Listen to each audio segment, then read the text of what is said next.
Okay, so it's time for me to probably ruffle a few feathers and piss a couple of people off, which I'm fine with that. That works for me. I've reached the age in my life that, I'm not really so affected by what people think or feel. So let's just deal with this. This Diddy thing, this industry thing, because I'm really here to talk about the industry. Everybody, I know Diddy is the hot topic, but let's talk about this industry. When Dave Chapelle, when he was on the Behind the Actor stage, I think that's the name of it, he was being interviewed. He talked about Martin Lawrence having a stroke. He talked about Mariah Carey. He talked about him going to Africa, and he said, a weak person doesn't get this far, right? You don't get this far being weak. Martin Lawrence is the guy that showed everybody you can make it from DC to Hollywood.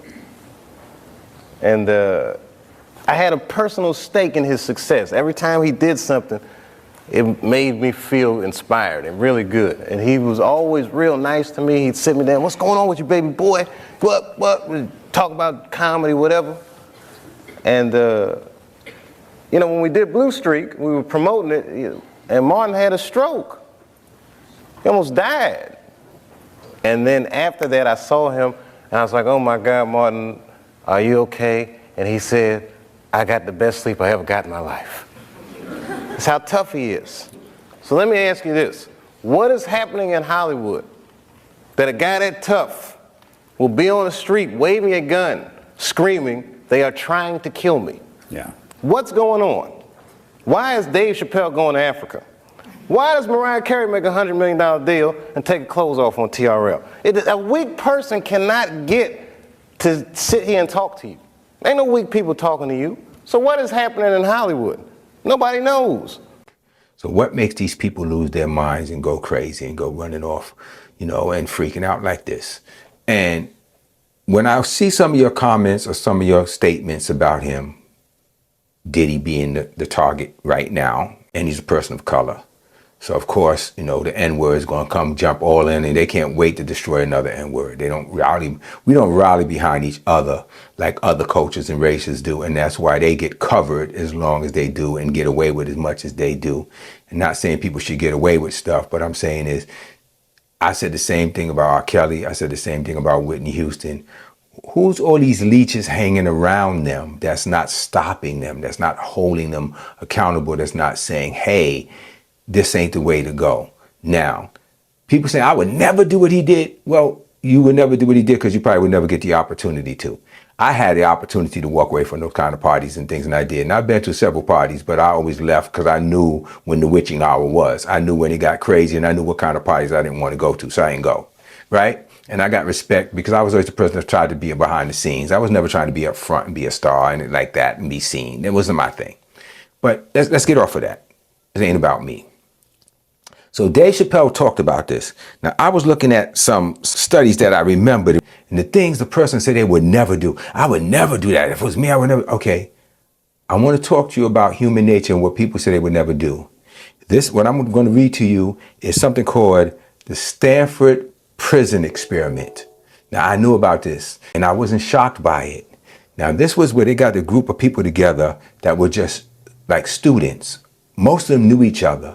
And they came up with this experiment. Let me just read it to you. Carried out from August 15th to 21st, 1971. In the basement of Jordan Hall, the Stanford Prison experiment set out to examine the psychological effects of authority and powerlessness in the prison environment. The study, led by psychologist Professor Philip G. Zimbardo, I hope I'm pronouncing his name right, recruited Stanford students using a local newspaper ad.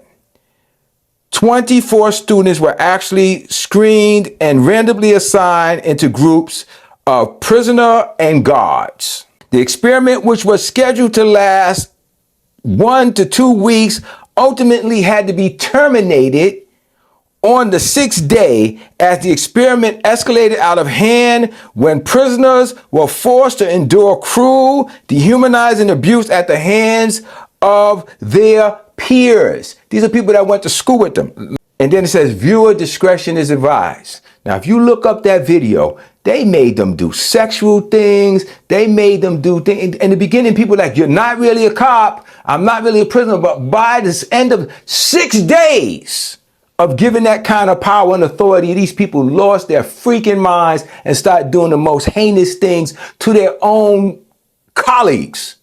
So when you say, I would never do this, I would never do that, yeah, some of you are right. Half of you don't have a clue what you would do in that situation. And thank God you will never be put in the situation to find out what you would do. Because the nature of a man can be very evil. And what happens when people get that kind of power and that many people telling you you're a God and that many people telling you you can have this and you can do that? I worked with artists that had nothing, came from the bottom. And as soon as they got a little bit of attention, they turned to a whole different animal. So I am, again, trying to point out the humanity of this thing, right? This dude is in an effed up place and he's going to pay a very, very high price.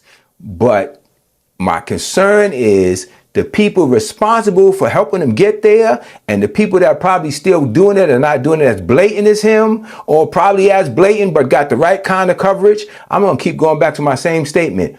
Who did he piss off? Who did he get upset that they decide to uncover him?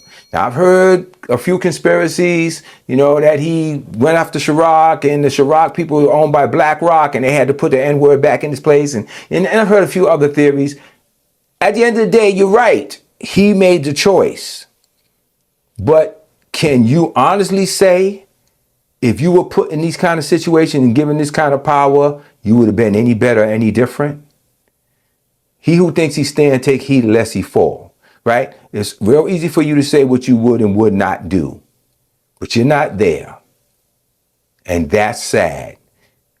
I don't want this brother's life destroyed. Yes, I want him to pay for his crimes, but I don't want him to wind up another one of us torn down with no understanding, no explanation, no nothing. Everybody right now saying he's a devil and he needs to pay. But he's a human that did some horrible things.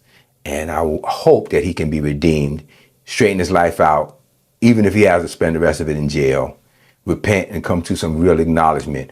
R. Kelly hasn't owned up to his wrongs yet. A lot of them don't. I hope that he does. That's my thought. That's my feeling. You may feel different. You may not agree with me. And I respect that. I wish him the best. I wish his family the best. I've had some people do some heinous things to me. And I have to learn to forgive them. He's done some horrible things to some people. Some of them choose to be treated that way. They signed up for it. And that's a whole different conversation that I'll get into.